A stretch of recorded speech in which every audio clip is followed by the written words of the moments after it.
कडकडीत उन्हाळ्यानंतर पावसाळ्याच्या सरी आपल्याला दिलासा देतात. पण यामुळे लगेचच नाक वाहणे आणि घसा खवखणे यासारखे त्रास देखील घेऊन येतात. पावसाळ्यातील वाढलेल्या दमट वातावरणामुळे व्हायरस, बॅक्टेरिया आणि बुरशी वाढण्यासाठी पोषक वातावरण तयार होते. जशी या जंतूंची संख्या वाढते, तसे आपल्या घशाला मागील बाजूस असलेले दोन लहान भाग म्हणजेच आपले टॉन्सिल्स शरीराची पहिली संरक्षण यंत्रणा म्हणून ओव्हरटाईम काम करू लागतात.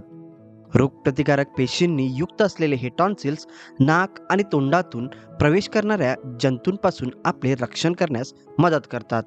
या सततच्या लढ्यामुळे त्यांना देखील सूज येऊ शकते, ज्यामुळे टॉन्सिल्स आणि घशाचे इतर इन्फेक्शन होऊ शकतात, जे पावसाळ्यात अत्यंत नॉर्मल आहेत. त्यातच अचानक आलेल्या पावसामुळे कान ओले झाले की आपल्याला नाक, कान, घसा यांच्या समस्या सुरू होऊ लागतात. अगदी पूरक परिस्थिती देखील निर्माण होऊ शकते.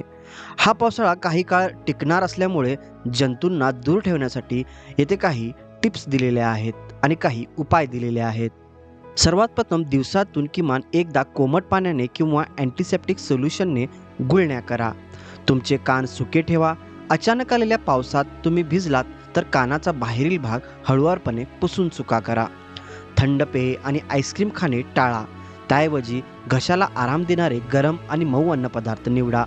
पावसाच्या पाण्यामुळे रस्त्यावरील अन्न सहज दूषित होऊ शकते, म्हणून शक्यतो ताजे तयार केलेले अन्न घरीच खा. पावसाच्या सरींच्या सौंदर्याचा आनंद घ्या, पण आजारपणामुळे तुमचा मूड खराब होऊ देऊ नका.